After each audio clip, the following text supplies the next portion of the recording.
wonderful introduction. I'm going to start today with one of my favorite poems by Thich Nhat Hanh. Veterans are the light at the tip of the candle, illuminating the way for the whole nation. If a veteran can achieve awareness, transformation, understanding, and peace, they can share with the rest of society the realities of war. And they can teach us how to make peace with ourselves and each other, so we never have to use violence to resolve conflict again. This poem is very important to me because, like many of my fellow brothers and sisters, I have experienced the consequences of war. A couple years ago, I almost got in trouble with the law. I went out one night with my friends. We went to see a show in Las Vegas, then decided to go grab drinks. After a couple too many drinks, I started choking my best friend, telling her I'm a Marine and I'm trained to kill. All of my friends were scared except one little short friend, my little feisty chihuahua, I called her.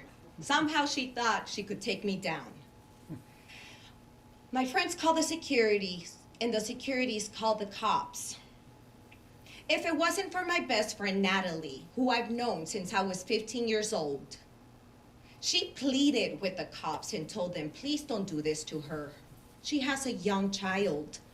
She's a Marine. She went to war twice. I swear, I've known her since we were 15. She's always been the responsible, if anything. She's the square one in the group. She's the boring one, the one that doesn't let us leave with the men, the one that doesn't let us leave if we have too many drinks. I don't know what's wrong with her, but please let me call her mom. For whatever reason, the police decided to listen to my friend and not arrest me that night. I would have spent the night in jail if it wasn't for Natalie.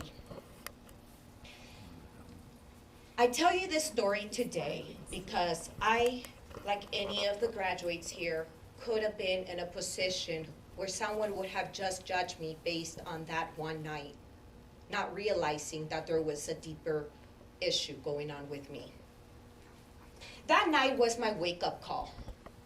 I realized that I was affected by war and that I can no longer mask my symptoms. Instead, I went to the VA. I asked for professional help. I started going to treatments, seeing a therapist and a psychiatrist. I also started attending veterans retreats. I started volunteering for veterans organizations. I started to go and take my mental health seriously and learn about post-traumatic stress. Being involved in the veterans community has helped me find peace in my life and cope with my PTSD. I started to meet other veterans who were struggling with similar issues. This led me to want to do more for my brothers and sisters. Today, I am proud to announce that I am the Community Engagement Director for Concerned Veterans for America. We are a grassroots organization that helps advocate, educate, and empower our veterans. We'd like to throw fun events. For example, we had a 9/11 event recently where Donna Lee and Nisi Walker were members, and we talked about 9/11 and how many of us joined because we felt a duty to our country to protect our country. I would like to encourage our new graduates to continue to challenge yourself, continue to work on yourself. I would love to invite you to Concerned Veterans for America and come find out how you can pay it forward. Remember, you're never alone. We have plenty of ample resources for us to thrive. We have your back. And I would like to take a special moment right now to really thank my brother for understanding that we need help instead of being punished for something that maybe we came back broken from war, but he has made it his mission to help veterans succeed, transform themselves, find inner peace. And with that, all I can say is Semper Fi.